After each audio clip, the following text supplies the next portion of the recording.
আমার, আপনারা সকলেই অবগত আছেন, আজকে এই ছেলে তুমি বক্সটা একটু আমার দিকে ফিরিয়ে দাও, ওই বক্সটা না, ঠিক আছে ঠিক আছে, একটু ফিরিয়ে দেখ ব্যাস। আজকে আপনারা সকলেই অবগত আছেন ২৬ তারিখ রজব মাসের তারিখ পার হয়ে ২৭শে রজনী, ২৭শে রজনী। আর ২৭শে রজনীতে রাসূলুল্লাহ সাল্লাল্লাহু আলাইহি ওয়াসাল্লামের উপর সবচাইতে বড় নেয়ামত সমূহের মধ্যে অন্যতম একটি নেয়ামত রাসূলুল্লাহর মেরাজ এই রজনীতে সংগঠিত হয়েছে। কান সুবহান। আমরা আজকে এই বিষয়টিকে সামনে রেখেই আলোকপাত করবার চেষ্টা করব। ভাইরা আমার,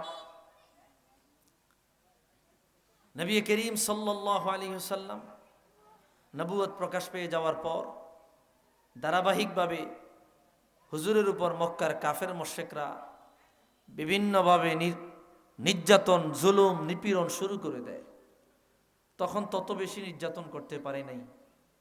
একদিকে রাসূলুল্লাহর চাচা আবু তালেব তার সঙ্গে ছিল, অপরদিকে রাসূলুল্লাহর স্ত্রী আমাদের আম্মাজান খাদিজাতুল কুবরা রাদিয়াল্লাহু আনহা, উনি হুজুরের কিনারায় ছিলেন।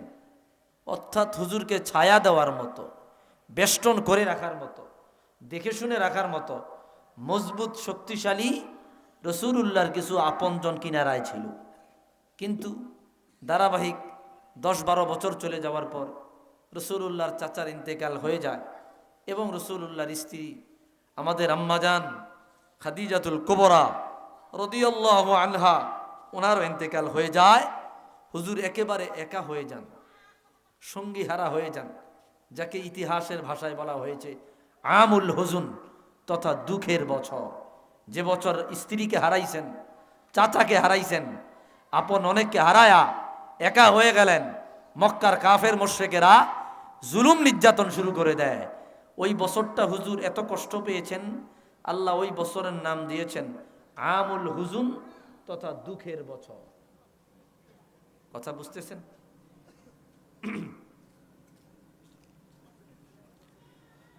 বাইরারে আমার, বন্ধুরারে আমার, গভীর মনোযোগ। এই দুঃখের বছরে আমার আল্লাহ তার প্যারে মাহবুব রাহমাতুল লিল আলামিনকে আনন্দিত করবার জন্য, খুশি করবার জন্য, বড় সারপ্রাইজ দেওয়ার জন্য, বড় নেয়ামত দিয়ে ধন্য করার জন্য রব্বুল আলামিন রাসূলুল্লাহকে দাওয়াত দিয়া দুনিয়ার জমিন থেকে আল্লাহ রব্বুল আলামিনের বাড়ি নিয়ে যান। আল্লাহু আকবার। ভাইরারে আমার, বন্ধুরারে আমার, যেহেতু আজকে ২৭শে রজনী, সুতরাং রাসূলুল্লাহর মেরাজের আলোচনা করাটা অতীব জরুরি। বিষয়টিকে সামনে রেখে আপনাদের সামনে কথাগুলো বলবো। রে মুরব্বী বাবারা, আদরে যুবক ভাইরা, পর্দার অন্তরালের মা ও বোনেরা, হাতে পায়ে ধরে বলে যাই, বেশি সময় নিব না, অল্প সময় কথা বলবো, একটু মনোযোগ দিন। কোরআনুল কারীমে আল্লাহ তাআলা এ ব্যাপারে চমৎকার ভাবে বর্ণনা করে দিলেন। সুবহানাল্লাযী আসরা বিআবদিহি লাইলাম মিনাল মাসজিদিল হারামি ইলাল মাসজিদিল আকসা। আল্লাহ তাআলা বলে দিলেন, রে দুনিয়ার উম্মত, ওই আল্লাহ পবিত্র, ওই রব পবিত্র, ওই সত্তা পবিত্র, যে আল্লাহ তার আপন বন্ধু রাহমাতুল লিল আলামিনকে রাতের অল্প কিছু সময়ের মধ্যে মসজিদে হারাম থেকে নিয়ে মসজিদে আকসা পর্যন্ত সফর করাইছেন। আল্লাহু আকবার। আল্লাহ বললেন, ওই রব পবিত্র, ওই আল্লাহ পবিত্র, ওই মালিক পবিত্র, যিনি তার আপন বান্দা রাহমাতুল লিল আলামিনকে রাতের অল্প কিছু সময় মসজিদে হারাম থেকে মসজিদে আকসায় নিয়ে গেলেন। আল্লাহু আকবার। রব্বুল আলামিন আয়াতটা শুরু করলেন সুবহান শব্দ দিয়ে। তাফসীরে কবীরের মধ্যে ফখরুদ্দিন রাজি বয়ান করলেন, ইমাম ইবনু জারির তবারি তাফসিরে তবারিতে আনলেন, ইমাম কুরতুবী তাফসির কুরতুবীর মধ্যে বয়ান করলেন, যখন দুনিয়ার মানুষ কোনো আশ্চর্য ঘটনা দেখে, কোনো আজীব জিনিস দেখে রে, কোনো আশ্চর্য কোনো কিছু দেখে, তখন তাৎক্ষণিক একটা মানুষ বিশ্বাস করতে না পারিয়া সুবহানাল্লাহ বলে। কি বলেনি? আশ্চর্য কিছু দেখলে মানুষ বলে ওঠে সুবহানাল্লাহ, বলেনি? মানে যা দেখতেছি এটা একটা আজীব জিনিস, বিশ্বাস হইতেছে না, এটা কেমনে সম্ভব? আল্লাহ বলে দিলেন, দুনিয়ার উম্মত, আমি আল্লাহ তোমাদের কাছে অচিরে এমন একটা ঘটনা বর্ণনা করতে যাচ্ছি যে ঘটনাটা তোমাদের আকলে ধরবে না, তোমাদের বিবেকে ধরবে না। বিবেক দিয়ে এই ঘটনা জাস্টিফাই করতে যেও না। যে ঘটনা বর্ণনা করতে যাচ্ছি এই ঘটনা চিরন্তন সত্য। এই জন্য আমি আল্লাহ কোরআন কারীমের আয়াতটা শুরু করলাম সুবহান শব্দ দিয়া, কেননা আজীব ঘটনা।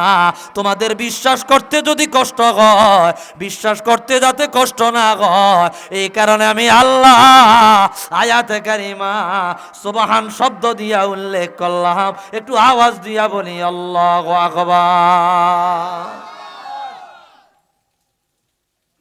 ভাইরা রে আমার, বন্ধুরা রে আমার,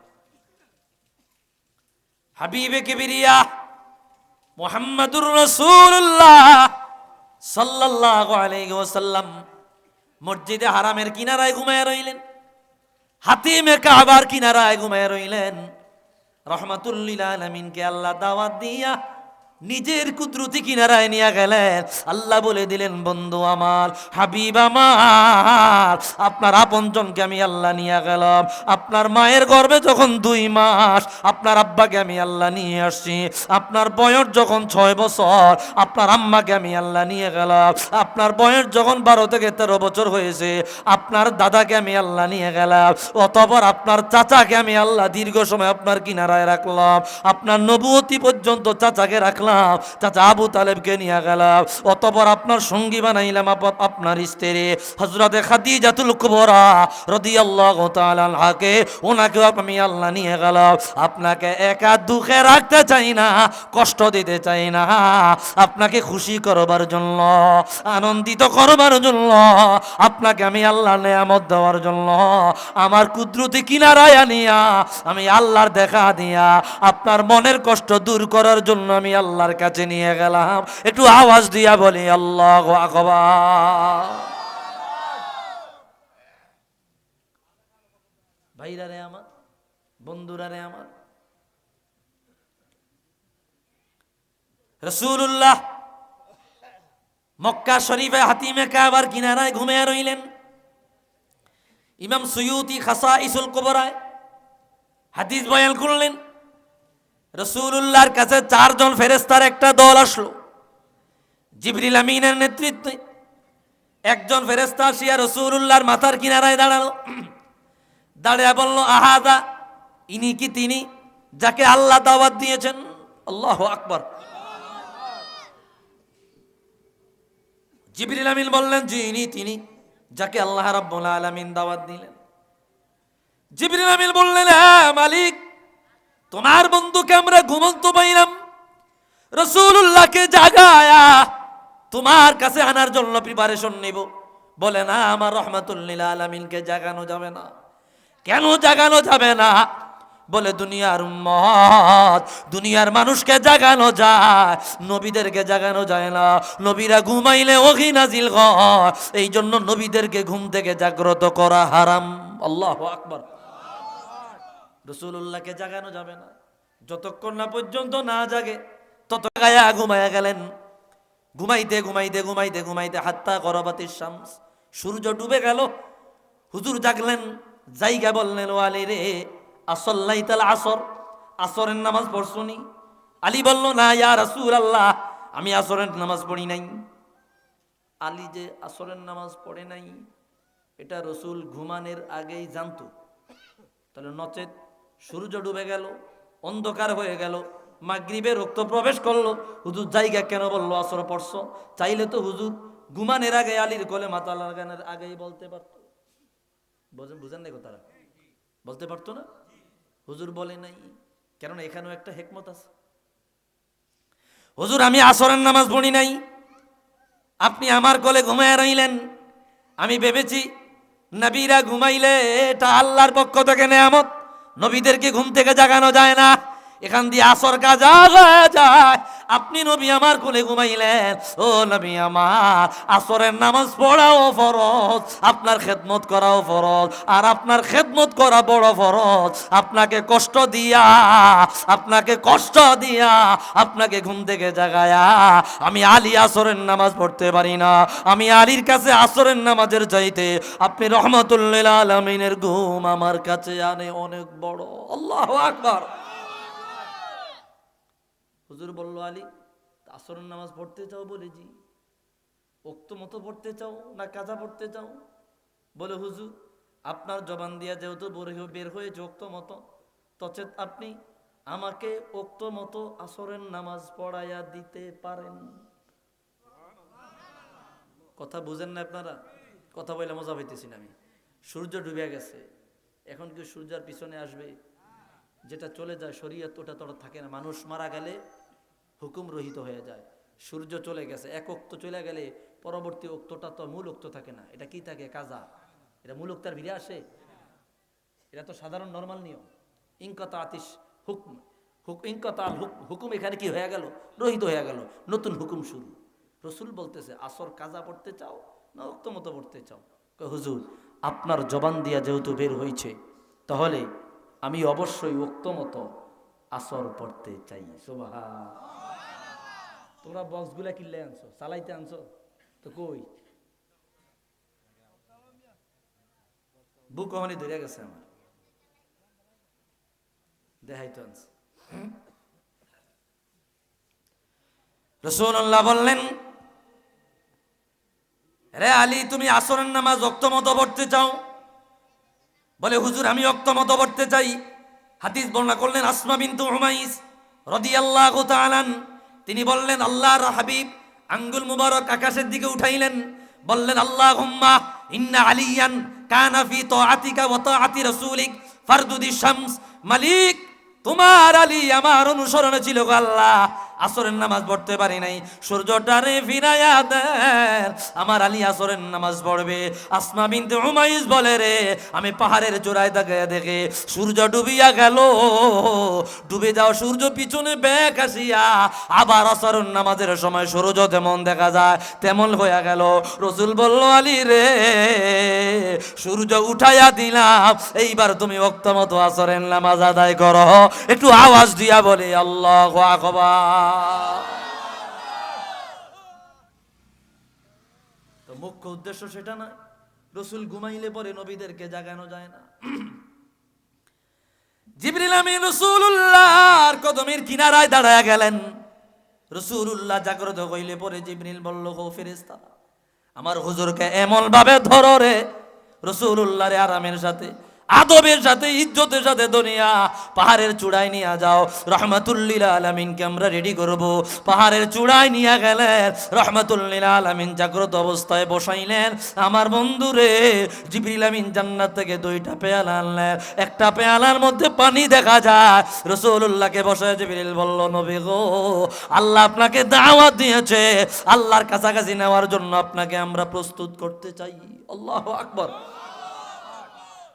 ইমাম সুয়ুতি খাসাইসুল কুবরায় হাদিস আনলেন, অত বড় একটা ছুরি নিলেন, এইখান থেকে নিয়ে গলার নিচ থেকে নিয়ে নাভি পর্যন্ত একটা টান দিলেন।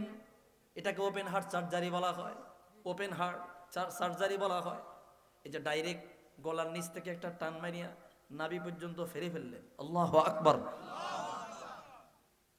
কোনো অবশ করার ইনজেকশন দিছে? বাতের কোনো ব্যথার ওষুধ খাওয়াইছে? এগুলো আসিল কিছু? রসুল বলতেছে, তারা আমার বুক থেকে নিয়ে নাভি পর্যন্ত ছিঁড়ে ফেললো।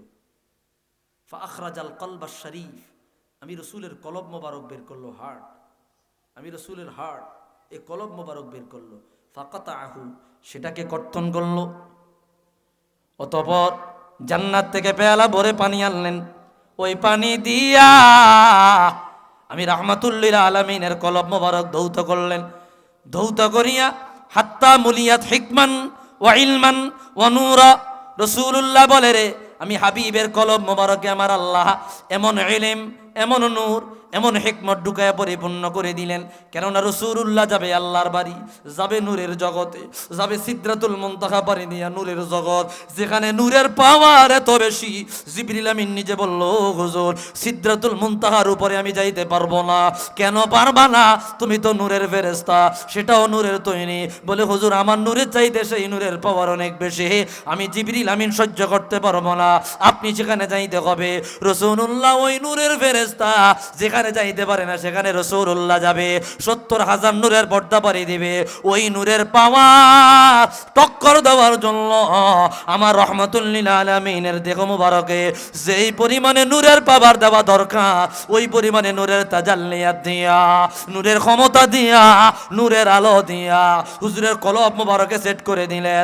এখন রাসূলুল্লাহর কলবের মধ্যে যেই নূরের তাজাল্লি পাওয়া যায়, যেই নূরের পাওয়ার পাওয়া যায়, যেই নূরের আলো পাওয়া যায়, এই নূরের আলো ৭০,০০০ নূরের আলোর চাইতে কোটি গুণ বেশি পাওয়ারফুল। একটু আওয়াজ দিয়া বলে আল্লাহু আকবার। রাসূলুল্লাহর কলবে ওই পরিমাণে ক্ষমতা আল্লাহ দিয়া দিলেন, মানুষের দেহ শক্তির চাইতে কলবের শক্তির পাওয়ার বেশি। এটা তো আবার তাসাউফের বিষয়গুলো আবার বুঝবেন না অনেকে। কলবের শক্তির পাওয়ার এত বেশি, এত বেশি, যেটা তাসাউফ যারা তরিকা মশক করে, এক পর্যায়ে কলবের চোখ খুলিয়া যায়, কলবের চোখ দিয়া সারা দুনিয়া তারা দেখতে পায়, আল্লাহর আরশ পর্যন্ত দেখতে পায়, কলবের কান দিয়া মাটির নিচের খবর পর্যন্ত শুনতে পায়, আসমানের উপরের খবর পর্যন্ত তারা শুনতে পায়। এটা যদি রাসূলুল্লাহর উম্মতদের মধ্যে যারা আবদাল পর্যায়ের উম্মত, ওলি পর্যায়ের উম্মত, তাদের অবস্থা এই হয়, তো স্বয়ং রহমাতুল লিল আলামিনের কলবের পাওয়ার কত বেশি। আল্লাহু আকবার। তো রাসূলুল্লাহর কলব মোবারকে নূর, ইলমে নূর ঢুকাইয়া দিলেন। ইলম একটা নূর, প্রজ্ঞা এটা ঢুকাইয়া দিলেন, এটা গরম। ওই নূরের কাছে টক্কর দেওয়ার মতো যেই নূর দরকার, ওই নূর রাসূলুল্লাহকে দিয়া দিলেন। অতবার কলব মোবারক আবার জায়গার মতো লাগাইয়া দিলেন, অতবার বুকটাকে লাগাইয়া দিলেন। কোরআন কারিমে আসছে, আলাম নাশরাহ লাকা সাদরাক। হাবিব, আমি আল্লাহ কি আপনার শখকে সদর করি নাই, সিনা সাআ করি নাই? আল্লাহ নিজে বললেন। আল্লাহু আকবার। অতঃপর রাসূলুল্লাহ সাল্লাল্লাহু আলাইহি ওয়াসাল্লামকে প্রস্তুত করিয়া হুজুরের জন্য একটা বাহন আনলেন। জিবরিল আমিন বললেন, নবী গো, যেখানে কোনো নবীরা যায় নাই, কোন নবীরা যাওয়া পর্যন্ত কল্পনা করে নাই, কোন নবীরা এটা অনুমান করতে পারে নাই, সেই জায়গায় আল্লাহ আপনাকে দাওয়াত দিয়েছে। রাসূলুল্লাহর জন্য একটা বাহন আনা হলো। বাহনের দূরত্ব এত বেশি রে, ইয়াজআলু কুল্লু খুতা মিনহু আকসা বাসরিহি। ওই বাহনটার একটা কদম এত দূরে যায়, একটা কদম এত দূরে চলে যায়, একজন ব্যক্তির দৃষ্টিশক্তি যেখানে গিয়া শেষ হয়, দৃষ্টি তো নজর দিলে যত দূরে গিয়া শেষ হয়, ওই বাহনের একটা কদম তত দূরে গিয়া পড়ে। আল্লাহু আকবার। ওই বাহনের মধ্যে রাসূলুল্লাহ উঠলেন, পিছনে জিবরিল আমিন বসলেন। জিবরিল আমিন ড্রাইভার, আমার আপনার নবী রহমাতুল লিল আলামিন, আল্লাহর বন্ধু, প্যাসেঞ্জার। আল্লাহু আকবার। আল্লাহর বন্ধু, আল্লাহর বন্ধু, স্পেশাল গেস্ট, চিফ গেস্ট। জিবরিল বলল, রে আল্লাহর আদর্শে বাহন, তুমি চলো। চলতে লাগলো। হঠাৎ করে এক জায়গায় রাসূলুল্লাহকে থামাইলেন। জিবরিল আমিন বললেন, হাবিবি ইয়া রাসূলুল্লাহ, এই জায়গায় দাঁড়ায়া যান, 2 রাকাত নামাজ আদায় করেন। ফাসাল্লি রাকাতাইন, 2 রাকাত নামাজ পড়েন। হুজুর দাঁড়াইলো, 2 রাকাত নামাজ আদায় করলো। হুজুর বলল, জিবরিল রে, এটা কোন জায়গায় তুমি আমারে দিয়া নামাজ পড়াইলা? জিবরিল আমিন বলল, নবীজি আমার এটা হইল ঈসা রূহুল্লাহর জন্মের জায়গা, এখানে বরকতের জন্য, তাবাররুকাতের জন্য ঈসা রূহুল্লাহর জন্মের জায়গায় 2 রাকাত নামাজ পড়েন। আল্লাহু আকবার। ঈসা নবী যেখানে জন্মগ্রহণ করছে, ওই জায়গায় রাসূলুল্লাহকে দাঁড় করে 2 রাকাত নামাজ পড়াইলেন বরকতের জন্য। তাহলে নবীদের জন্মের জায়গায় বরকত নেওয়া রাসূলুল্লাহর সুন্নত। নবীদের, আবার খেয়াল করেন, নবীদের জন্মের জায়গায় বরকত নেওয়া নবীজির সুন্নত। মক্কা শরীফে যারা গেছেন, হজ করতে যারা গেছেন, রাসূলুল্লাহর জন্ম মুবারকের ঘর, রাসূলুল্লাহ যেই ঘরে জন্ম নিয়েছে, ওই ঘরের নাম এখন লাগাইয়া দিয়েছে মাকতাবাতু মাক্কাতিল মুকাররমা, মক্কা শরীফের লাইব্রেরি, ভিতরে অনেকে ঢুকেন না, আমরা ঢুকছি, আলেম ওলামা ঢুকছি, আমরা ঢুইকা দেখেছি লক্ষ লক্ষ কোটি কোটি টাকার কিতাব, সেখানে বড় বড় আলেমরা কিতাব পড়তেছে, সৌদির কয়েকজন বড় বড় শায়েখ বসে রয়েছে, এটাই রাসূলুল্লাহর জন্ম মোবারকের ঘর। এমন কোন ইতিহাসের কিতাব পাবেন না যেই কিতাবে রাসূলুল্লাহর জন্ম মোবারকের ঘরের বিবরণ নাই। ইমামে ইবনুল জাজারি আরফুত তারিফ বিল মাউলিদিশ শরীফ এই কিতাবের মধ্যে বয়ান আনলেন, স্পষ্ট বললেন রাসূলুল্লাহ যেই জায়গায় জন্মগ্রহণ করলেন ওই জায়গাটা মক্কাবাসীর কাছে মুতাওয়াতির সূত্রে প্রমাণিত। একজন ব্যক্তি নিজের ঘর যেমন চিনে, রাসূলুল্লাহর জন্ম মোবারকের ঘরটা তেমন চিনত। প্রত্যেকবারই রবিউল আউয়াল মক্কাবাসীরা দলে দলে বের হয়ে যাইত, রাসূলুল্লাহর জন্ম মোবারকের ঘরে গিয়া বরকত নিত। আমি যখন সেই ঘরে গিয়া ওই শায়েখরে বললাম হাযা মাউলিদু রাসূলিল্লাহি সাল্লাল্লাহু আলাইহি ওয়াসাল্লাম উলিদা হুনা রাসূলুল্লাহ, হুজুরে কিবরি এখানে জন্মগ্রহণ করছে, এখানে রাসূলুল্লাহ তশরিফ নিয়েছে। তারা বলে না না না, আল্লাহু আলাম, আল্লাহ ভালো জানে, এটা কি সেই জায়গা, এটা আমরা জানি না। আমি বললাম ইতিহাসের কিতাবে এটাই পাওয়া যায়, আপনারা বললেন এটা জানি না।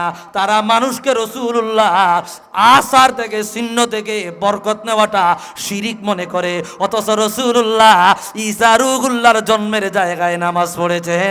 একটু আওয়াজ দিয়া বলে মারহাবা।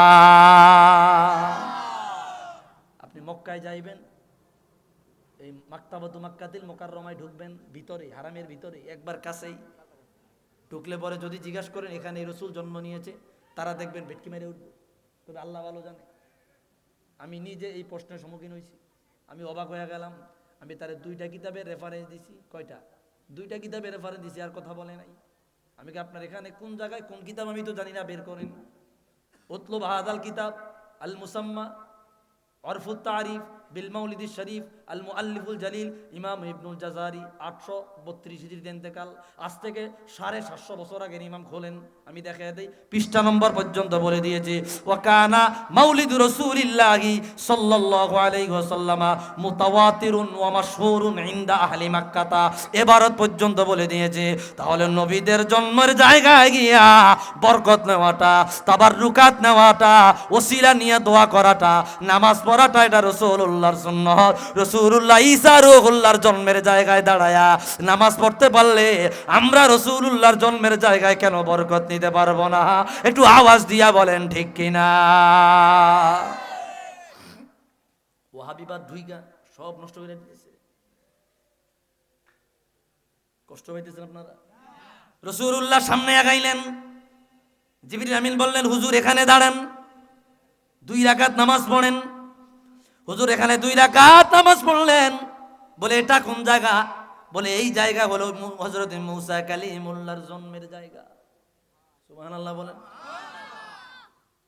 মুসা কালিমুল্লাহর জন্মের জায়গায় 2 রাকাত নামাজ পড়লেন। চলতে চলতে চলতে চলতে রাহমাতুল লিল আলামিন চলতে চলতে হঠাৎ করিয়া দেখলো রে ফাআতা আলা কওমিন ইয়াজরাউনা ফি ইয়াউমিন ওয়া ইয়াহসুদুনা ফি ইয়াউমিন কুল্লামা হাসাদু আদা কামা কান। রাসূলুল্লাহ চলতে চলতে তাকায়া দেখে রে একদল মানুষ বিলের মধ্যে ক্ষেতের মধ্যে চাষাবাদ করতেছে।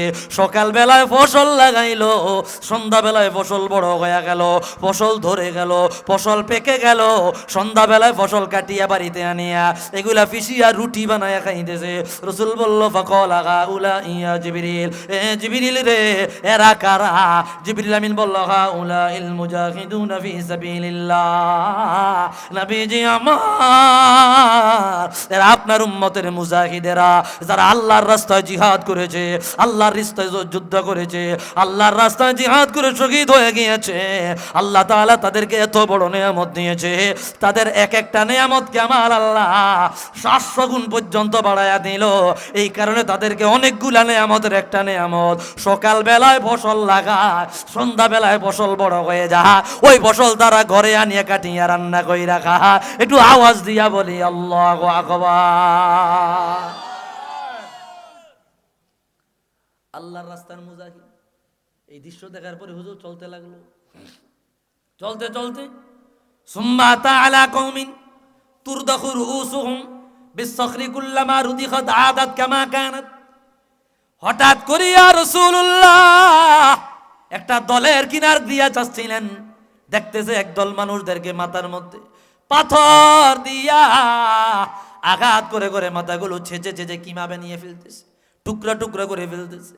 হুজুর বলল, জিবরিল রে, এরা কারা রে? এদের মাথায় পাথর দিয়া কেন আঘাত করা হয়? মাথায় এত আঘাত দেওয়া হয় কেন রে? এদের মাথাগুলো আবার আগের মতো হয়ে যায়, আবার আঘাত দেওয়া হয়, আবার আগের মতো হয়ে যায়। রাসূলুল্লাহর কথা শুনিয়া জিবরিল আমিন বলল, নবী গো, হাউলা ইল্লাযীনা তাতাকালাত রুউসুহুম আনিস সালাহ, এরা হলো আপনার উম্মতের তারা, যাদের কাছে আজান দিলে, মাইকে আওয়াজে আজান আসলেই, নামাজের কথা মনে আসলে মাথা ভারী হয়ে যাইতো, নামাজ পড়তে ভালো লাগতো না। ফজরের আজান যখন দেওয়া হইতো, শীতের রজনী দিয়া কম্বল গায়ে দিয়া ঘুমাইয়া রইল, ফজরের আজানের আবার শোনার সাথে সাথে কম্বল আরো ভালো মতো গায়ে দিত। এমন ব্যক্তি আমাদের সমাজে আছে না? নামাজের কথা শুনলেই মাথা ভারী হয়ে যাইতো, নামাজের কথা শুনলেই মাথা এত ভারী হইতো যে এর চাইতে ওজন আর কিছু না, উঠতে মনে চাইতো না। এরা তারা রে, এরাই তারা যারা নামাজ পড়ে নাই, নামাজ পড়ে নাই, আজান দিলে পরে অন্য রাস্তায় চলে গেছে, আজান দিলে পরে লেপ ভালো মতো মোড় দিয়ে ঘুমাইছে। এদেরকে আমার আল্লাহ এত জোরে জোরে পাথর দিয়ে আঘাত করতেছে, মাথাগুলো চূর্ণ বিচূর্ণ হয়ে যাচ্ছে। সুম্মা আদাত কামা কানাত, আবার আগের মতো হয়ে যায়, আবার আঘাত দেয়, আবার আগের মতো হয়ে যায়। বলে কয়দিন এমনটা চলবে রে? বলে কিয়ামত পর্যন্ত এইভাবে তাদেরকে শাস্তি দিতেই থাকবে। একটু আওয়াজ দিয়া কন্যা নাউজুবিল্লাহ। কষ্ট হইতেছে আপনাদের? খারাপ লাগে? একটু দূর সরে পড়ে সাল্লাল্লাহ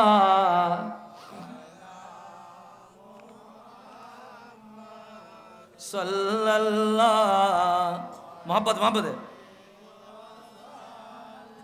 সাল্লাল্লাহ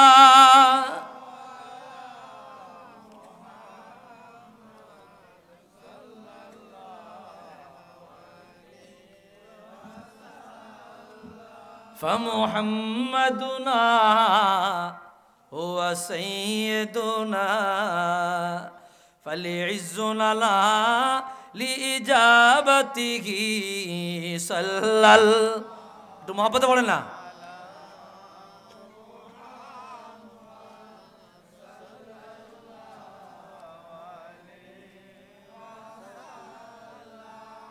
সাল্লাল্লাহ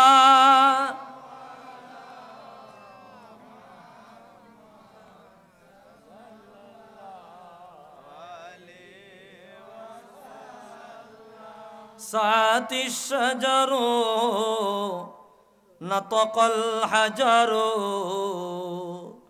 শুকাল কমারু বিইশারাতিহি সাল্লাল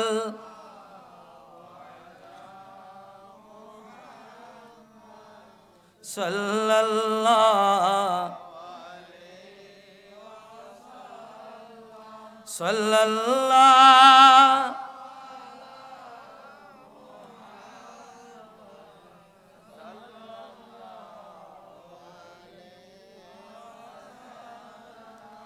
কষ্ট হইতেছে আপনাদের? আসলে একটু মহব্বতে পড়ি। ও গো কামলেওয়ালা, তুমি মদিনাওয়ালা, ও গো কামলেওয়ালা, তোমারি জ্বললে জগৎ উজালা, কামে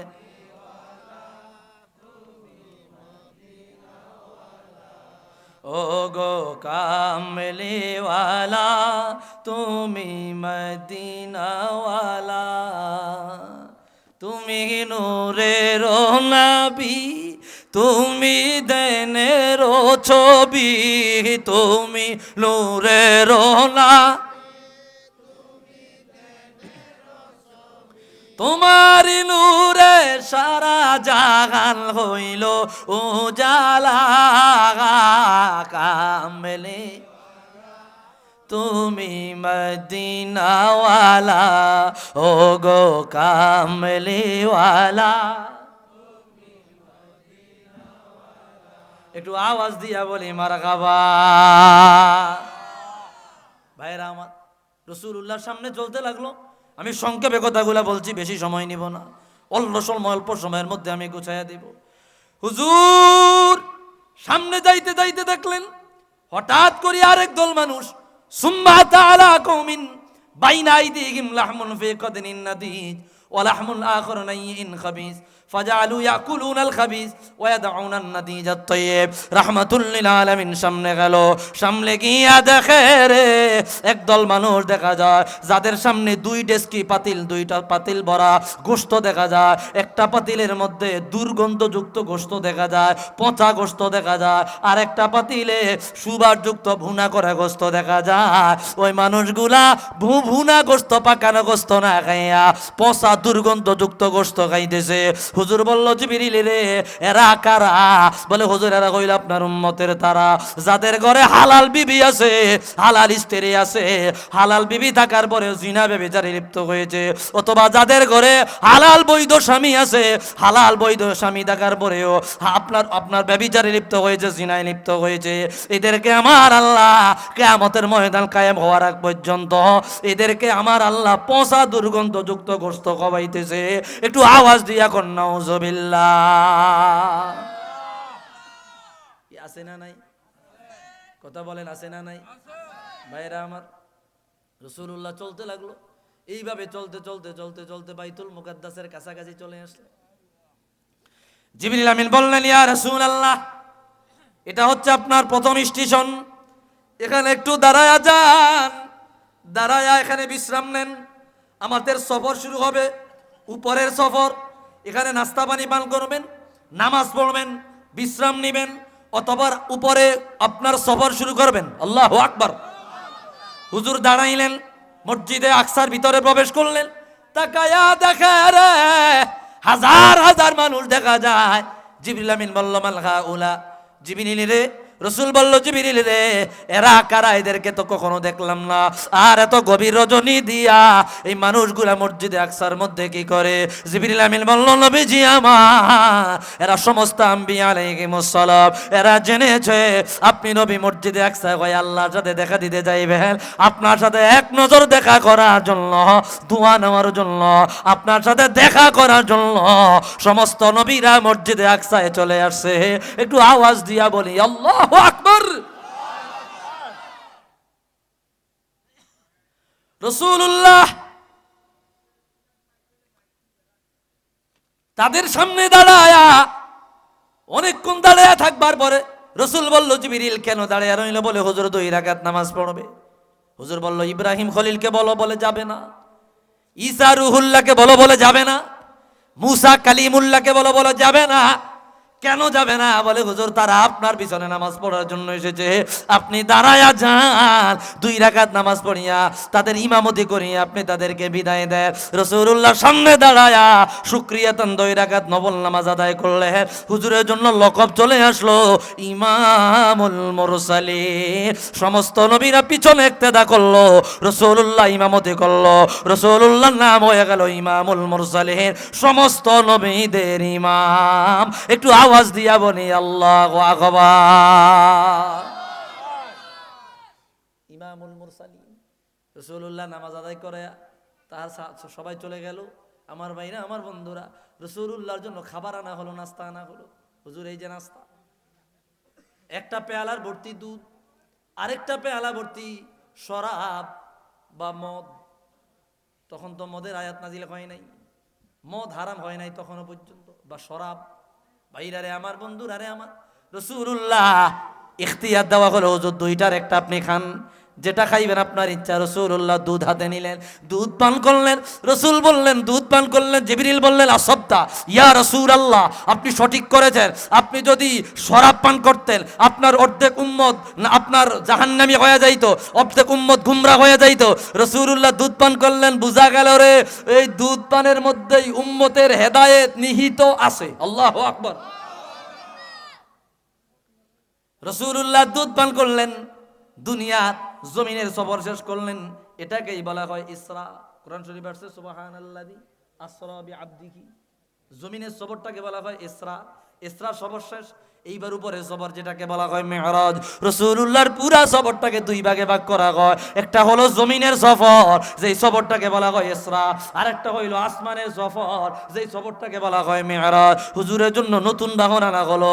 রাসূলুল্লাহ এত দূরে যাবে রে, এত দূরে যাবে, এত দূরে যাবে, এত দূরে যাবে, যেখানে মুসা কালিমুল্লাহ আল্লাহর সাথে দেখা করার জন্য বলেছে, আল্লাহ দেখা দেয় নাই, রাসূলুল্লাহকে সেই জায়গায় নিয়ে যাওয়া হবে। এরে উম্মত, অল্প সময়ের মধ্যে রাসূলুল্লাহ এত দূরে চলে গেলেন। বিজ্ঞান প্রমাণ করে রে, বিজ্ঞান বলে রে, কেউ যদি প্রথম আসমানে যেতে যায়, বিজ্ঞান বলতে চাচ্ছে তারা চাঁদে গেছে। কোথায় গেছে? চাঁদে গিয়েছে রকেটের মাধ্যমে। কেউ যদি প্রথম আসমানে যেতে চায়, আলোর গতি দিয়া, আলোর গতি দিয়া, আলো প্রতি সেকেন্ডে চলে 1,86,000 মাইল, 1,86,000 মাইল প্রতি সেকেন্ডে আলো 1,86,000 মাইল দূরে চলে যায়। আলোর গতিতে কেউ যদি প্রথম আসমানে যেতে চায়, তার সময় লাগবে 500 বছর, 500 বছর। এইবার বলেন 500 বছর কেউ বাঁচবনি? কথা কয় না তো। প্রথম আসমানে যাইতে হইলে 500 বছর সময় লাগবে, তাও আলোর গতিতে। ওই আপনার ঠড্ডরিয়া হুন্ডায় না, বিমানে না, হেলিকপ্টারে না, আপনার রকেটে না, আলোর গতিতে সেকেন্ডে 1,86,000 মাইল চলে যায় আলোর গতি। 500 বছর লাগবে। এত দূরে রাহমাতুল্লিল আলামিন পাড়ি দিলেন চন্দ্র, সূর্য, গ্রহ, উপগ্রহ, নক্ষত্র, ধূমকেতু, Galaxy, Plato, black hole, Neptune, আল্লাহর যত তারকারাজি আছে রে, সব পাড়ি দিয়া প্রথম আসমানে চলে গেলেন। প্রথম আসমানে গিয়া দরজার মধ্যে আঘাত করলেন। আমার ভাইরা, আমার বন্ধুরা, আমি অল্প সময়ের মধ্যে কথাগুলোর বিদায় নেব। 7 আসমানে 7 জন নবী, কেউ বলে 9 জন নবী, কেউ বলে একাধিক নবীর সাথে রাসূলুল্লাহ সাক্ষাৎ হয়ে যায়। আমার বন্ধুরে, রাহমাতুল্লিল আলামিন 7 আসমানে 7 জনের সাথে সাক্ষাৎ হইল। অতঃপর রাসূলুল্লাহ চলে গেলেন সিদরাতুল মুনতাহায়। আল্লাহু আকবার। সপ্তম আসমানে গিয়া দেখে রে, বাইতুল মামুর নামক একটা মসজিদ দেখা যায়। ওই মসজিদের চতুর্দিক দিয়ে আল্লাহর ফেরেশতারা তাওয়াফ করে। ভাই জিবরিল এটা কি বলে? বাইতুল মামুর। ফেরেশতারা তাওয়াফ করে বলে, জি। বলে, হুজুর এখানে একটা ঘটনা আছে, রহস্য আছে। যখন আমার আল্লাহ ফেরেশতাদেরকে ডাক দিয়া বলল, রে ফেরেশতারা, ইন্নী জাইলুন ফিল আরদি খলিফা, আমি প্রতিনিধি বানাতে যাই। ফেরেশতারা বলল, আল্লাহ মানুষ বানাইবার দরকার নাই। ওয়া নাহনু নুসাব্বিহু বিহামদিকা ওয়া নুকদ্দিসু লাক, আপনার ইবাদত করার জন্য আমরা ফেরেশতারা যথেষ্ট আছি। আল্লাহ বলেছিল, ইন্নী আ'লামু মা লা তা'লামুন, আমি রব যা জানি রে, তোমরা তা জানো না। ফেরেশতারা বুঝছে আল্লাহ তাআলা আমাদের কথায় রাগ হইছে। কি হইছে? তখন ফেরেশতারা নিজেরা বুদ্ধি করলো আল্লাহর কাছে কিভাবে মাপ চাওয়া যায়। তারা আল্লাহর আরশে আজিম তাওয়াফ শুরু করে দিল। আল্লাহু আকবার। কথা বুঝেননি না? সাইরা দিমু আওয়াজে কয়, সাইরা দেন, সাইরা দিমু। আল্লাহর আরশে আজিম তাওয়াফ শুরু করছে। এত বড় আরশ, এত বড় আরশ। কোরআন কারীমে 3টা জিনিসকে আজিম বলা হয়েছে। এক, কোরআন কারীমকে আজিম বলা হয়েছে রাসূলুল্লাহর চরিত্র, রাসূলুল্লাহর আদত, রাসূলুল্লাহর অভ্যাস মোবারককে আজিম বলা হয়েছে। আর আরশকে আজিম বলা হয়েছে। আজিম বলা হয় ওই বড়কে যেই বড়ের শেষ নাই। কাবির বলা হয় ওই বড়কে যেই বড়র শেষ আছে। কাবির মানিও বড়, আজিম মানিও বড়। কাবির ওই বড়কে বলা হয় যেটার শেষ আছে, আজিম ওই বড়কে বলা হয় যেটার শেষ নাই। তার আরশ কত বড়? ইমাম ফখরুদ্দিন রাজি মাফাতিউল গাইবের মধ্যে আলোচনা আনলেন, সারা জগৎ, সারা জাহান, প্রথম আসমান থেকে নিয়ে সপ্তম আসমান পর্যন্ত, সিদরাতুল মুনতাহা থেকে নিয়ে এই নিচে 7 জমিন পর্যন্ত, চন্দ্র, সূর্য, গ্রহ, উপগ্রহ, নক্ষত্র, ধূমকেতু যা কিছু আছে, এগুলারও যদি গাঠি বানায়া, এইভাবে পোটলা বানায়া একেবারে বড়িয়া আরশে আজিমের মধ্যে তামাম জগৎটাকে রাখা হয়, কতটুকু জায়গা দখল করবে? বলে তামাম জগৎটাকে আল্লাহর আরশে আজিমে এইভাবে রাখলে যতটুকু জায়গা দখল করবে, কতটুকু? বলে একটা আংটি মরুভূমিতে রাখেন, মোটামুটি 10 কিলো জায়গা নিব। তো কদ্দুর? সামান্য না? তামাম জগৎটা আরশে রাখলে ঠিক কতটুকু জায়গা দখল করবে। তাহলে আরশ কত বড়! আল্লাহু আকবার। আরো জোরে আল্লাহু আকবার। এই জিবরিল আমিন সহ আরশে আজিম তাওয়াফ শুরু করে দিল। ওনার 400 ডানা, 600 ডানা, একটা ডানা মেললে দুনিয়ায় চলে আসে। 600 ডানা দিয়া আল্লাহর আরশে আজিম তওয়াফ শুরু করে দেয়। ক্লান্ত হয়ে গেল, পরিশ্রান্ত হয়ে গেল, এক জায়গায় গিয়ে আসতে বেহুশ হয়ে পড়ে গেল। জিবরিল বলল, মালিক তোমার আরশে আজিম তওয়াফ করতেছি আর পারি না, তোমার আরশে আজিম এই পর্যন্ত কয়বার তওয়াফ করলাম? আল্লাহ বলল, জিবরিল গো, এখনো পর্যন্ত তোমরা আমি আল্লাহর আরশ একবার তওয়াফ করতে পারো নাই। আল্লাহু আকবার। মালিক একবার তওয়াফ করতে পারি না, এত বড় আরশ? বলে জি, এত বড় আরশ। আল্লাহ বলল, তোমাদেরকে বুদ্ধি দেই, তোমরা আরশে আজিমের নিচে সপ্তম আসমানে একটা ঘর বানাও, যার নাম দিবা বাইতুল মামুর। নাম দিবা কি? বাইতুল মামুর নাম দিয়া ওইটা তওয়াফ শুরু করো রে। ওটা যদি তওয়াফ করো, আমি আল্লাহর আরশে আজিম তওয়াফ হয়ে যাবে। অতঃপর বাইতুল মামুর একটা ঘর বানায়, তখন ফেরেশতারা তওয়াফ শুরু করে দেয়। তওয়াফ চলতেই আছে, চলতেই আছে। প্রথম যারা তওয়াফ করেছে 70,000 ফেরেশতা, এরা কিয়ামত পর্যন্ত আর সুযোগ পাবে না। ফেরেশতারা বলল, আল্লাহ আমরা আসমানবাসীদের তওয়াফের জায়গা আছে, জমিনের অধিবাসীদের জন্য একটা ঘর বানার। তখন বাইতুল মামুর বরাবর নিচে একটা ঘর বানায়, যার নাম কাবা। আল্লাহু আকবার। এই জন্য ইমাম ফাকিহি আবুল আব্বাস আল ফাকিহি আখবারে মক্কায় আনছে, ইমাম আজরুকি তার আখবারে মক্কা কিতাবের মধ্যে আনছে, আল্লাহর খানায় কাবা বরাবর বাইতুল মামুর। বাইতুল মামুর দুনিয়া ধ্বংস করে দেওয়ার পরে যদি ছুটিয়া পড়ে, খানায় কাবার ছাদের উপরে পড়বে। আল্লাহু আকবার। বাইতুল মামুর সেখান থেকে করলেন সিদরাতুল মুনতাহা। জিবরিল বলল, হুজুর আমি আর যাব না, এইবার আপনি নূরের জগৎ পাড়ি দিবেন। রাসূলুল্লাহ চলে গেলেন লা জামান লা মাকান, 70,000 নূরের পর্দা, এক এক পর্দা থেকে নিয়া আরেক পর্দার দূরত্ব 500 বছরের রাস্তা। যাইতে যাইতে আমার আল্লাহর আরশ, আরশে আজিমে গেলেন। আরশে আজিমে রাসূলুল্লাহ উঠলেন। আল্লাহু আকবার। রাসূলুল্লাহ কদম দিলেন আরশে আজিমে। আমাদের সমাজে এক দল বলে রাসূল নাকি আরশে যায় নাই। ভাইরারে আমার, বন্ধুরারে আমার, আরশ তো একটা মামুলি জিনিস। আল্লাহর সৃষ্টি আরশ। আরশের দাম বেশি না রাসূলুল্লাহর দাম বেশি? এটা তুলনা করা যায়? আরশ তো আল্লাহর সৃষ্টি, রাসূল তো আল্লাহর সৃষ্টি, তবে নবী কি সাইয়্যিদুল মুরসালিন খায়রু খালকিল্লাহ, তামাম সৃষ্টি জগতের শ্রেষ্ঠ। তা আরশের উপরে রাসূল কদম দিলেন, রাসূলুল্লাহর কদমের নিচে আল্লাহর আরশ, আরশের নিচে তামাম জগৎ। আল্লাহু আকবার।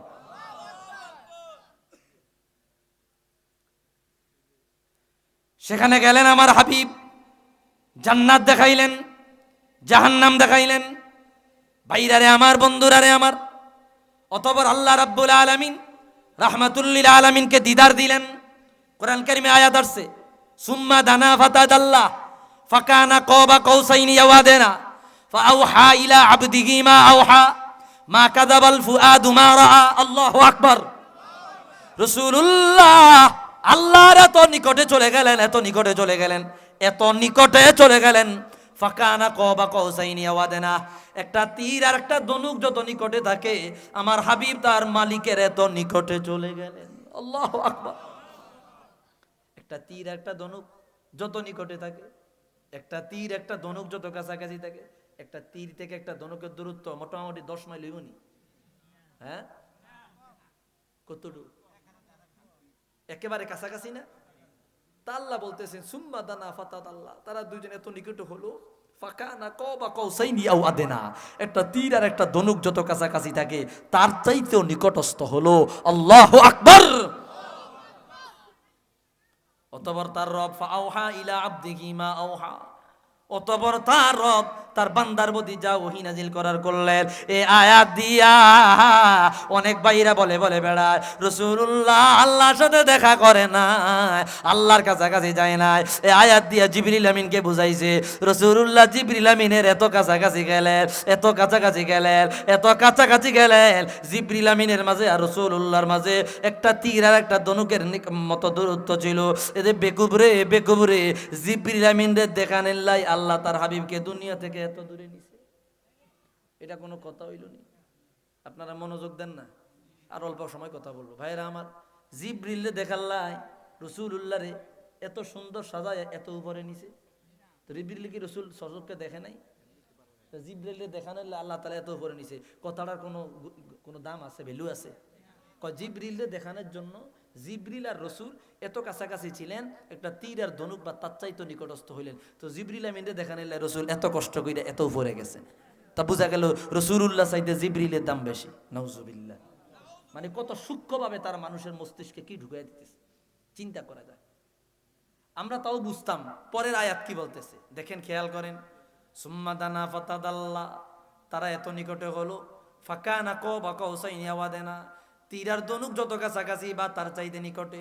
অতঃপর ফাআওহা ইলা আবদিহি মা আওহা, অতঃপর তার বান্দা তার রব তার বান্দার উপর যা ওহী নাজিল করার তা করলেন। ওহী নাজিল করে কে? তো যার নিকটে হইছে তিনিই তো ওহী নাজিল করছেন। তাহলে তারা যদি বলে রসুল জিবরিলের নিকটে হয়েছেন, তার মানে পরের আয়াত দিয়ে বোঝা যায় রসুলুল্লাহর উপর ওহী নাজিল করছে জিবরিল। কি কথাটা বুঝাইতে পারিনি আমরা আপনাদেরকে? হ্যাঁ, আয়াতগুলা ধারাবাহিক। তারা নিকটবর্তী হলো, তীর আর ধনুক যত নিকটবর্তী তার চাইতে আরো নিকটে। অতঃপর রব তার বান্দার প্রতি যা ওহী নাজিল করার করলেন। তার মানে একটার সাথে আর একটা মিল আছে না? তো বুঝাই যায় যে আল্লাহ নিকটবর্তী হলেন, অতঃপর আল্লাহ তার বান্দার উপর ওহী নাজিল করলেন। তো কোনোভাবেই এই আয়াত দ্বারা জিব্রিলের কাছাকাছি হইছেন এটা বুঝায় না। আর এটা যদি বুঝাইতেও যায় রাসূলুল্লাহর অসম্মানী হয়। আওয়াজ দিয়া বলেন ঠিক কিনা? এটা দূর সরে পড়ে সাল্লাল্লাহ।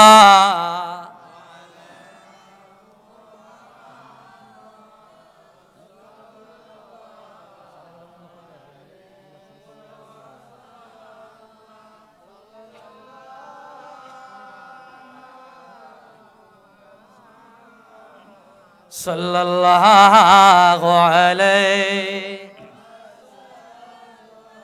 কষ্ট হইতেছে আপনাদের? খারাপ লাগতেছে আপনাদের? শবে মেরাজের রাত, শবে মেরাজের আলোচনা ভাইরারে আমার এই জন্য বিষয়টা নিয়েছি।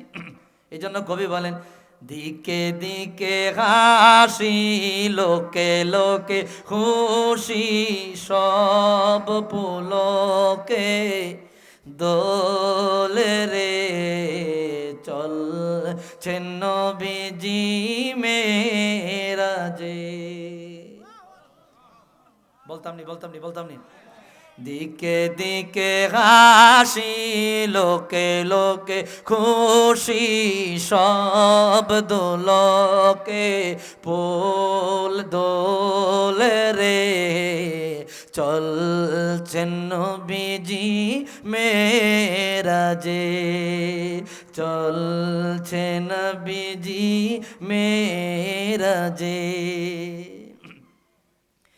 এই ফুর্তির দুলা জাগে চাঁদ সিতারায়, জাগিছে দুলোকে বুলোকে। আল্লাহু আকবার। এই ফুর্তির দোলা জাগে চাঁদ সিতারায়, জাগিছে দুলোকে বুলোকে। সাজিয়াছে জান্নাত গাগে গুরমালায়েক, দরুদ হরসে পুলকে ডাকে বাড়ি তালা মাহবুবে আলা, এসো গো মোর দরবারে চলছেন নবীজি মেরাজে, চলছেন নবীজি মেরাজে। ঠিক কিনা বলেন? মৌ মৌ গন্ধে ভরপুর চারিদিক, মার গাবা কলতান। আল্লাহু আকবার। আরো ধরে আল্লাহু আকবার। মৌ মৌ গন্ধে ভরপুর চারিদিক, মার গাবা কলতাল।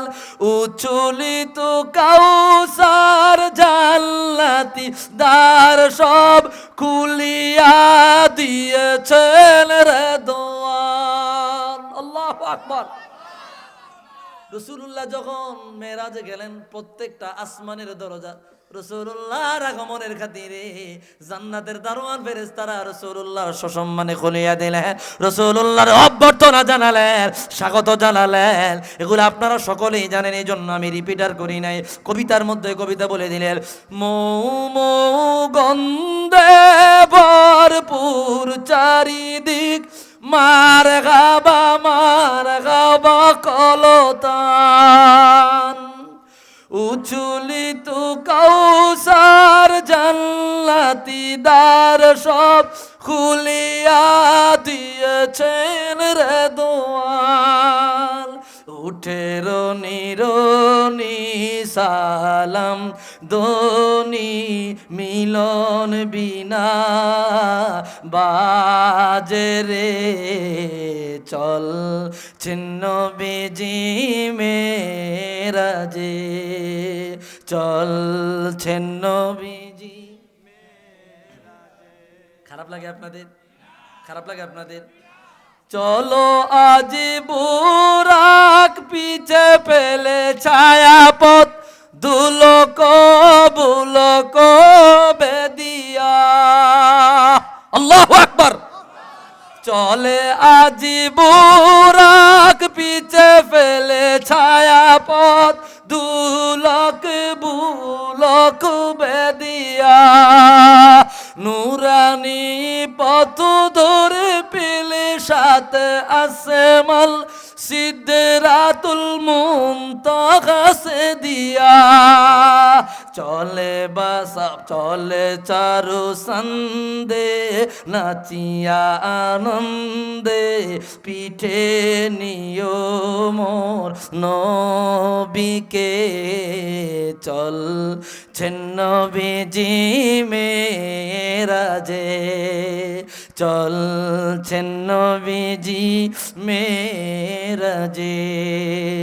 দিকে দিকে হাসি, লোকে লোকে খুশি, সব দোল পুলকে দোলে রে, চল ছিন্ন বিজি মেরাজে। একটু জবান খুলে আওয়াজ দিয়া বলি মারা গাবা। খারাপ লাগলো আপনাদের? আর অল্প সময় কথা বলবো ভাই, অল্প সময় কথা বলবো। রাসূলুল্লাহ আল্লাহর কাছাকাছি গেলেন। আল্লাহ তাআলা হাবিবে কিবরিয়ার উপর যা ওহী নাজিল করার করলেন, অতঃপর রাসূলুল্লাহ আল্লাহর কাছ থেকে চলে আসতে লাগলেন। পঞ্চম আসমানে মুসা কালিমুল্লাহর সাথে সাক্ষাৎ। সাইয়্যিদুনা মুসা নবী বলল, হাবিবি ইয়া রাসূলুল্লাহ, আল্লাহ আপনাকে কি হাদিয়া দিয়েছে বলে আমাকে 50 ওয়াক্ত নামাজ দিয়েছে। আল্লাহু আকবার। মুসা কালিমুল্লাহ এমন এক নবী যিনি আল্লাহর সাথে বিনা মাধ্যমে কথা বলতেন, যিনি আল্লাহর সাথে কথা বলতে বলতে এক পর্যায়ে বলল, মালিক, জীবনে বহুবার কথা বলেছি, প্রতি 3 দিনে 1,40,000 শব্দ কথা বলতেন। আল্লাহু আকবার। মুসা নবী বলল, আল্লাহ, তোমার সাথে কথা বলেছি, আমার মন ভরেছে, তবে আমার চক্ষুটা বড় অশান্ত, একবার তোমাকে দেখতে চাই। আল্লাহ বলল, ইন্নাকা লান তারানি, তুমি আমাকে দেখতে পারবা না। আমি আল্লাহকে দেখার মতো তোমার চোখ হয় নাই, ওই চোখ আমি আল্লাহ তোমাকে দেই নাই। আল্লাহ বলে দিলেন, লা তুদরিকুহুল আবসার ওয়া হুয়া ইউদরিকুল আবসার ওয়া হুয়াল লাতীফুল খাবীর। দুনিয়ার কোন চোখ আমি আল্লাহকে দেখে না, আমি আল্লাহ সবাইকে দেখে। মুসা নবী নাসর বান্দা, মুসা নবী নাসর বান্দা। মুসা নবী বলল, আল্লাহ তুমি আমাকে দেখা দিলেই তো হয়। আল্লাহ বলল, ওয়ালাকিন ইনজুর ইলাল জাবাল ফাইন ইসতাকাররা মাকানাহু ফাসাওফা তারানি ফালাম্মা তাজাল্লা রাব্বুহু লিল জাবাল জাআলাহু দাক্কান ওয়া খাররা মুসা সাইকা ফালাম্মা আফাকা ক্বালা সুবহানাকা তুবতু ইলাইক ওয়া আনা আউয়ালুল মুসলিমিন। আমার আল্লাহ বলল, নবী মুসা, আমি আল্লাহকে দেখতে চান, তুর পাহাড়ে চলিয়া যা। তুর পাহাড়ে গেলে পরে আমি আল্লাহর নূরের তাজাল্লি দিলে পরে দেখতে পাইবেন। আল্লাহু আকবার।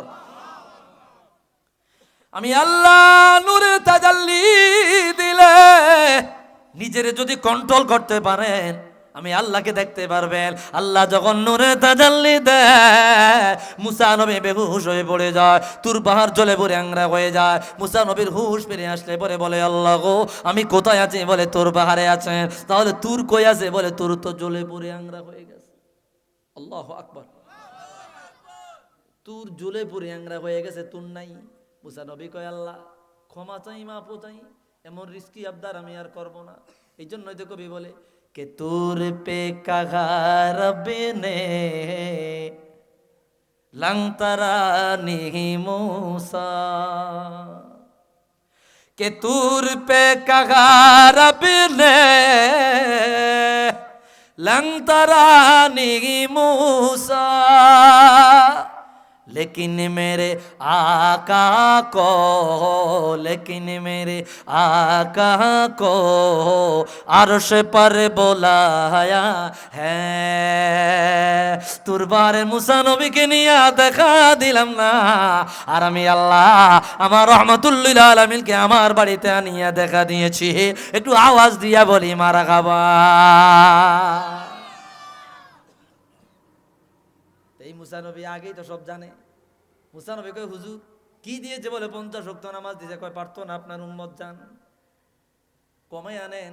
ঘটনা আপনারা জানেন, একে একে 5 বার কমাইলো। সুবহানাল্লাহ কোন। কমাইতে কমাইতে কমাইতে কেউ বলে 5 ওয়াক্ত করে, কেউ বলে 10 ওয়াক্ত করে। ভাইরা রে আমার, বন্ধুরা রে আমার, কমাইতে কমাইতে 5 ওয়াক্তের মধ্যে আনলেন। আল্লাহ বলে দিলেন, হাবিবি আমার, আপনার উম্মত ফজরের নামাজ থেকে নিয়া এশার নামাজ পর্যন্ত 5 ওয়াক্ত নামাজ যদি জামাতের সাথে আদায় করে, আমি কথা দিলাম গো, আমি কথা দিলাম গো, আপনার উম্মতের আমল নামা আমি আল্লাহ 50 ওয়াক্ত নামাজের সওয়াব দিতে ভুল করব না। আওয়াজ দিয়া বলি মারহাবা। এমনি তো অনেক নিয়ামত আমি আপনার উম্মতকে দিয়েছি। একটা সওয়াব করলে 10টা নেকি। রাসূলুল্লাহ ওই যে মুসা নবীকে তাওরাত কিতাবে লেখা পাইল, মুসা নবী বলল, ইয়া রব ইন্নী আজিদু ফিল আলওয়াহি উম্মাতান ইদা হাম্মা আহাদুহুম বিল হাসানা ফাইন লাম ইয়ামালহা কুতিবাত লাহু হাসানা ওয়া ইন আমিলা বিহা কুতিবাত লাহু 10 হাসানাত ফাজআলহা উম্মতি। মুসা নবী বলল, আল্লাহ এমন একদল উম্মতের মর্যাদা গুণগান আমার তাওরাতে পেয়েছি, ওই উম্মত একটা নেক আমল করার নিয়ত করবে, সাথে সাথে নেক আমল দিয়া দিবা, একটা লিখা দিবা, আর একবার নেক আমল একটা করলে 10টা সওয়াব লিখিয়া দিবা। আল্লাহু আকবার। এটা অন্য কোন উম্মতরে দেয় নাই। আপনি একবার আল্লাহ বললে 10টা নাকি, কোরআন শরীফের একটা অক্ষর বললে 10 নাকি, আছে না নাই? ফি কুল্লি হারফিন 10 হাসানাত, প্রত্যেক হরফে 10 নাকি। রাসূল বলেলাম, আকুল আলিফ লাম মিম হারফুন, বাল আলিফুন হারফুন ওয়া লামুন হারফুন ওয়া মিমুন হারফুন ওয়া ফি কুল্লি হারফিন 10 হাসানাত। আমি নবী বলি নাই আলিফ লাম মিম তিনটা একসাথে এক হরফ, বাল বরং আলিফ একটা হরফ, লাম একটা হরফ, মিম একটা হরফ, প্রত্যেকটা হরফে হরফে 10 নাকি। রমজান মাসে এক হরফে 70 নাকি, 70 না এক হরফে যদি রমজান ছাড়া 10 নাকি হয়, তো রমজানে এক হরফে 10 গুণ 70, 700 গুণ। কয় গুণ? তাহলে একটা হরফ রমজান মাসে তেলাওয়াত করলে 70 না 700? জোরে গুণ। হিসাবটা অনেকে ভুল করে। রমজান বারা রমজান ছাড়া যদি এক হরফে 10 নাকি হয়, তাহলে রমজানের ভিতরে এক হরফে 10, এমনি তো 70 গুণ দিতেছে, তো 70 লাগে। আপনি যদি 10 গুণ দেন কত হয়? 700 হয়নি? প্রতি হরফে রমজান মাসে এক হরফে 700 গুণ সওয়াব আল্লাহ আমলনামায় দিবে। এটা মুসা নবীর আমলে ছিল না, মুসা নবীর উম্মতের দেয় নাই।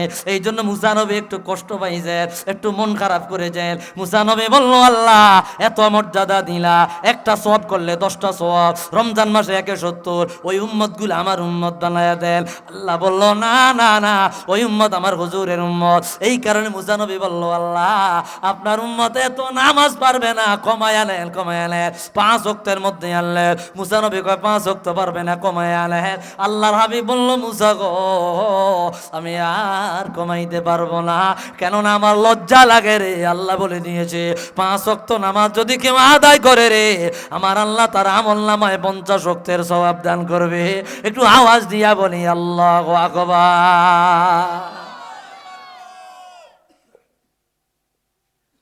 রাসূলুল্লাহ 50 ওয়াক্ত নামাজ নিয়ে আল্লাহর কাছ থেকে চলে আসলেন। রাতের অল্প কিছু সময়ের মধ্যে 27 বছর রাসূলুল্লাহ সেখানে কাটাইলেন। রাসূলুল্লাহর হায়াতটা 3 ভাগ, 40 বছর আগের যুগ, 40 বছরের পরে নবুয়তের 23 যুগ, 23 বছর, আর রাসূলুল্লাহর মেরাজে 27 বছর। আল্লাহু আকবার। কিন্তু দুনিয়ায় গেছে কদ্দূর? দুনিয়ায় মেরাজের রাইতে কত সময় গেছে? অল্প সময়। এত দূরে সফর করছেন, এত উপরে গেছেন, যেখানে আলোর গতিতে যাইতে প্রথম আসমানে যাইতেই লাগবে 500 বছর, তাও আলোর গতিতে। আলোর গতিতে, আলো গতি প্রতি সেকেন্ডে চলে 1,86,000 মাইল। 1,86,000 মাইল প্রতি সেকেন্ডে। তাহলে প্রথম আসমান থেকে দ্বিতীয় আসমান আবার ডাবল দূরত্ব, দ্বিতীয় আসমান থেকে তৃতীয় আসমান 60 ডাবল দূরত্ব। আল্লাহু আকবার। তো এই অল্প সময়ের মধ্যে রসুল গেলেন। ভাইরা আমার, নবী সাল্লাল্লাহু তাআলা আলাইহি ওয়াসাল্লামের এই মুআজিজা, এটা আমাদের আকলে ধরবে না, আমাদের বিবেকে ধরবে না।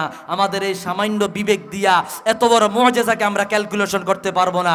এটা সম্পূর্ণ আল্লাহ প্রদত্ত ক্ষমতায় আল্লাহ নিয়ে গেছে, যা সময়ের ঊর্ধ্বে। যেখানে সময় নাই, যেখানে জামান নাই, যেখানে মাকান নাই, লা জামান লা মাকান, 70,000 নূরের পর্দা, এক এক পর্দা থেকে আরেক পর্দার দূরত্ব 500 বছরের রাস্তা, আল্লাহর আরশ, সেখানে গেলেন। সুতরাং এটা দুনিয়ার সময় দিয়ে আপনি ক্যালকুলেশন করে পাইতেন না। এটা টোটাল বিষয়টা আল্লাহর কুদরতের উপরে সীমাবদ্ধ। আওয়াজ দিয়া বলি আল্লাহু আকবার। এটা আল্লাহর কুদরত ছাড়া অন্য কিছু। রাসূলুল্লাহ আইলেন রাত্রের মধ্যে, আয়েশা উম্মে হানিকে বললেন আর অন্যকে বললেন, আমি এই এক রজনীতে বাইতুল মুকাদ্দাস গেছি। রাসূল কি এর আগে বাইতুল মুকাদ্দাস গেছে? আর যায় নাই। তিরমিজির সেই হাদিস, রাসূলুল্লাহ জাওয়ান ধরছিল 12 বছর বয়সে। 12 বছর বয়সে জাওয়ান ধরছিল। বুহাইরা বাদ্রি সিরিয়ার রাস্তার মাঝখানে বসবাস করতেন। তিনি তাওরাত কিতাব পড়িয়া জানছেন এই পথে আখিরুল আম্বিয়া যাবে। তার তালাশে সারাটা জীবন রাস্তার কিনারায় বাড়ি কইরা রইছেন, আখিরুল আম্বিয়ার তালাশে। আল্লাহু আকবার। বর্ণনা হয় যত আরবীয় কাফেলা তার পথের সামনে দিয়ে যাইতো, সবাইরে এক বেলা নাস্তা খাওয়াইতেন যদি আখিরুল আম্বিয়ারে ভাগে পায়া যায়। বুহাইরা বাদ্রি। রাসূলুল্লাহ গেলেন চাচা আবু তালেবের সাথে, 40 জনের কাফেলা। বুহাইরা পাদ্রী দেখতেছে দূর থেকে একটা কাফেলা আসতেছে। জীবনে কোনো কাফেলার জন্য তিনি বাসা থেকে নামে নাই। তিনি আলেম, বড় পাদ্রী, বড় আলেম, আহলে কিতাবের আলেম। তিনি দৌড়ায়া গেলেন 40 জনের কাফেলার পিছনে। 12 বছরের এক বালক হাত পা এভাবে ধরলেন, দইরা বললেন, হাদা রাসূলু রাব্বিল আলামিন, হাদা রাহমাতুল লিল আলামিন, হাদা খাতামুল আম্বিয়া ওয়াল মুরসালিন। আল্লাহু আকবার। ইনি হইলেন আল্লাহর শেষ নবী, ইনি হইলেন আল্লাহর শেষ রাসূল, যাকে আল্লাহ তাআলা শেষ নবী হিসাবে পাঠাইবে বলে প্রতিশ্রুতি দিয়েছেন। এখন 40 জন কাফেলা হাত করে তাকে আরিস কয়, কি কয় বুহাইরা, তুমি তোমার সামনে দিয়ে কতবার ব্যবসা করতে আইলাম খাইলাম, তুমি কখনোই কথা বলো না, এখন আমাদের মুহাম্মদ তাকেই কথা বলতেছে। কয় হ্যাঁ, ইনি শেষ নবী। বুঝলা কেমনে? আর অল্প কিছু ধরে সিরিয়া, অল্প কিছু ধরে সিরিয়া শাম দেশ। রাসূলুল্লাহকে হাত ধরে বললেন, ও আরবের মানুষেরা রে, আমি তাকায়া দেখেছি প্রচন্ড রৌদ্রে দিয়া তোমরা 40 জন মানুষ রৌদ্রে দিয়ে আসতেছ। রাসূলুল্লাহর মুহাম্মদ সাল্লাল্লাহু আলাইহি ওয়াসাল্লামের আন্দাজ অনুযায়ী এক টুকরা মেঘ তোমাদের কাউকে ছায়া না দিয়া মুহাম্মদুর রাসূলুল্লাহকে ছায়া দেয়। তিনি যেইভাবে হাঁটতেছে মেঘ ওইভাবে হাঁটতেছে, তোমাদের কারোর গায়ে ছায়া লাগে না, রাসূলুল্লাহর গায়ে শুধুমাত্র ছায়া দেখা যায়। আমি আরো দেখেছি তোমরা প্রতিদিন হাঁটতেছো, যতগুলা গাছ দেখা যায় এই গাছগুলা নত যেন হইয়া তোমরা যখন পার হইয়া যাইতেছো দাঁড়াইয়া রইতেছে। যখন রাসূলুল্লাহ গাছের কিনারে আসতেছে, গাছগুলা নত যেন হইয়া রাসূলুল্লাহকে সেজদা দিতেছে। আর গাছেরা নবীদের ছাড়া অন্য কাউকে সেজদা দেয় না। আমি বুঝতে বাকি নাই, যেহেতু ঈসা রূহুল্লাহ চলে আসছে, ঈসা রূহুল্লাহ সুসংবাদ দিয়ে দিছে আখিরুল আম্বিয়া, তাহলে ইনি হবে আখিরুল আম্বিয়া। আওয়াজ দিয়া বলি আল্লাহু আকবার। বলে এই বালকের দায়িত্বশীলকে আবু তালেব বলল, আমি খবরদার তারে নিয়ে সিরিয়ায় যাও না, শামে যাও না, ফিলিস্তিনে যাও না। কেন যাব না? বলে রোমান সৈন্যরা অলরেডি টল দিতেছে, জায়গায় জায়গায় তালাশ করতেছে। তাদের কাছে ইহুদি আলেমরা প্রচার করে দিয়েছে যে আখিরুল আম্বিয়ার আবির্ভাব হয়ে গেছে। তাই যদি নবুয়তি পাওয়া যায়, আমাদের বনি ইসরাইল থেকে নবুয়তের মোহর চলে যাবে। প্রতিহিংসা কি? নবুয়তের মোহর চলে যাবে।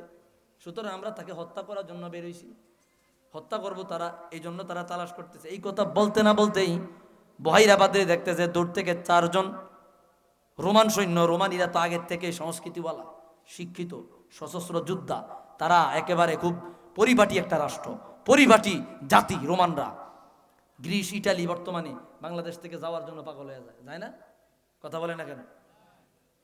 এই রোমানিয়া, যাই হোক, 4 জন আসতেছে, বহিরাবাদী দৌড় দিছে, সেখানে গিয়া বললো তোমরা কই যাও? আমাদের কাছে সংবাদ আসছে আখিরুল আম্বিয়ার আবির্ভাব হয়ে গেছে, এই পথেই তিনি আসতে পারবেন, এই জন্য আমরা অনুসন্ধানে বেরিয়েছি। বহিরাবাদী বলল তোমরা কি মনে করো, আল্লাহ যদি কাউকে কোনো বিষয়ের ফাইসালা করে, আল্লাহ যদি কোনো বিষয়ের ফাইসালা করে, বান্দাতা ফিরাইয়া দিতে সক্ষম? তারা বলল না। তা আল্লাহ আখিরুল আম্বিয়া পাঠাইবে, তোমরা ফিরাইবা কেমনে? এটা বলার সাথে সাথে তারা চলে গেল।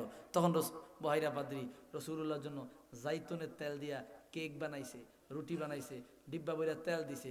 আবু তালেবকে বলছে একজন সঙ্গী দিয়া হুজুরকে মক্কায় পাঠাইয়া দেন, হুজুর এই রুটি আর কেক পথে পথে খাইবেন। আল্লাহ আকবার, জোরে বলি আল্লাহ আকবার। খারাপ লাগতেছে আপনাদের? আর অল্প সময় ভাইরা আমার, তো রসুল তো শামে যায় নাই, বাইতুল মুকাদ্দাস আর কখনো রসুল যায় নাই, বাইতুল মুকাদ্দাস দেখে নাই। রসুল্লাহ বলল এ উম্মে হানি, আমি এই রজনী দিয়া এই অল্প সময়ে, সামান্য সময়ে বাইতুল মুকাদ্দাস গেছি, সেখান থেকে সিদরাতুল মুনতাহায় গেছি। আল্লাহু আকবার। তারা বলল হুজুর এমনি আপনার স্ত্রী আম্মাজান খাদিজাতুল কুবরা রাদিয়াল্লাহু তাআলা আনহা দুনিয়ায় নাই, আপনার চাচা জান আবু তালেব নাই, মক্কার কাফের মুশরিকরা আপনারে কঠিন অত্যাচার করে। এখন যদি আপনি আবার এই কথা তাদের সামনে বলেন, অত্যাচারের মাত্রা তারা বাড়াইয়া দিবে। হুজুর এই কথা আপনি বইলেন না, এই কথা আপনি বইলেন না, আমার কাছে বলছেন, এই কথা আপনি কারোর কাছে বইলেন না। হুজুর কয় না আমি কমু, হুজুর বলে আমি কি বলবো? আচ্ছা, এমনি তারা অত্যাচার করতেছে, রাসূলুল্লাহ সিজদায় যাইতেছে, ইমাম সুয়ুতী খাসাইসুল কুবরা হাদিস আনছেন, সিজদায় যাইতেছে, ওটের নারী বুড়ি, একটা গরু, একটা ওটের নারী বুড়ি, কত ওজন, 2-3 জনে আলগানো যায় না, ঠিক কিনা বলেন? বস্তায় বইরা রাসূলুল্লাহর ঘাড় মোবারকে চাপাইয়া দিছে, নাউজুবিল্লাহ বলেন। রাসূল হাতিমে কাবা সিজদা দিতে গামছা লাগায় রাসূলুল্লাহ টানছে।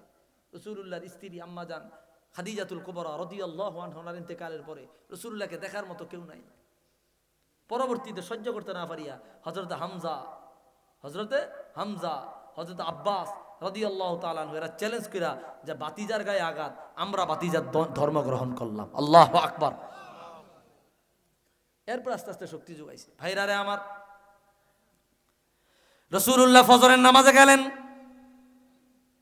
গিয়া রাসূলুল্লাহ বললেন আরবের মানুষেরা, আমি রাতের অল্প কিছু সময়ের ব্যবধানে বাইতুল মুকাদ্দাসে গিয়েছি, সেখান থেকে সিদরাতুল মুনতাহায় গিয়েছি। এই কথা হন আমাদের দেশে কোন একটা ঘটনা ঘটলে দেখবেন ফিসফিসিয়া কানে কানে হারা দেশ হয়ে যায়, হয় না? হারা মহল্লা হয়ে যায়। আর কিছু মহিলা বেডি তো থাকেই, কথা সংবাদ বাহক, এরা প্রচার করবো, আছে না নাই? কোনো ঘরে যদি কিছু হয়, আঙ্গ কিছু মা বোন আছে দেখবেন, কারোর কাছে খবর না থাকতে এদের কাছে আছে। কি কথা কয় না? যত খবর আমগো এলাকাতে একজন আছে, যত খবর সব এদের কাছে পাইবেন। কি কথা কয় না? আমি আবার অপমান করতেছি না, সবাই না, কিছু আছে এরা বাংলাদেশে যদি সাংবাদিক সম্মেলনের মধ্যে পুরস্কার নেওয়া হয়, তাহলে সেরা সাংবাদিক পুরস্কার তারা পাইবে, ঠিক কিনা কন?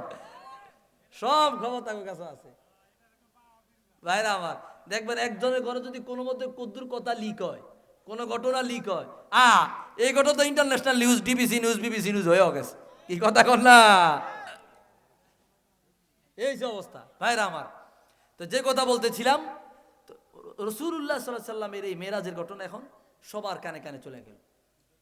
সবাই নবী সাল্লাল্লাহু আলাইহি সাল্লামের কাছে কাফের মুশরিকরা আসলো, আয়েশা বলল হে মুহাম্মদ, তুমি রাতের অল্প সময়ের মধ্যে বাইতুল মুকাদ্দাসে গেছো, সিদরাতুল মুনতাহায় গেছো বলেছি। তখন তারা অট্ট হাসি দিতে লাগলো, রাসূলুল্লাহকে ইনসাল্ট করতে লাগলো, অবজ্ঞা করতে লাগলো, অবহেলা করতে লাগলো। তারা জানে রাসূলুল্লাহ বাইতুল মুকাদ্দাসে যায় নাই। তারা বলল তুমি যদি বলতে পারো বাইতুল মুকাদ্দাসের কয়টা দরজা, কয়টা জানালা, তার কালারটা কেমন, তাহলে আমরা বিশ্বাস করব। বলেন কেউ যদি কারোর বাড়িতে বেড়াইতে যায়, কার ঘরের দরজা কয়টা, জানালা কয়টা, এটি গনেনি? জোরে কোন, এটি কেউ গনে না।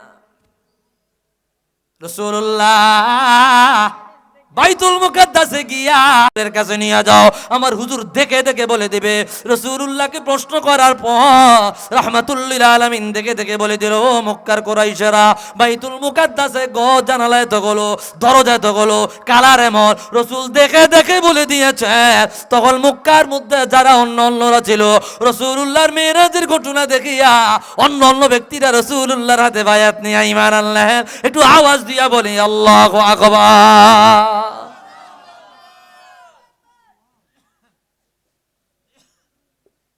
এই হইল এই আজকের রজনীতে 87-27 রজনীর মূল ঘটনা। ভাইয়ের আমার, এছাড়াও তো আরো বিভিন্ন কথাবার্তা আছে। নবী করিম সাল্লাল্লাহু তাআলা আলাইহি ওয়াসাল্লাম আল্লাহকে কি দেখছে কি দেখে নাই। একদল মানুষ প্রচার করতেছে যে না, আল্লাহকে রাসূল সাল্লাল্লাহু আলাইহি ওয়াসাল্লাম দেখে নাই। তা আল্লাহকে যদি নাই দেখে রাসূল এত দূরে গেছে কেন? কথা বলেন ঠিক কিনা? আল্লাহকে যদি নাই দেখে তো রাসূল এত দূরে কেন গেল? রাসূলুল্লাহ শান বিদ্বেষী বক্তব্য।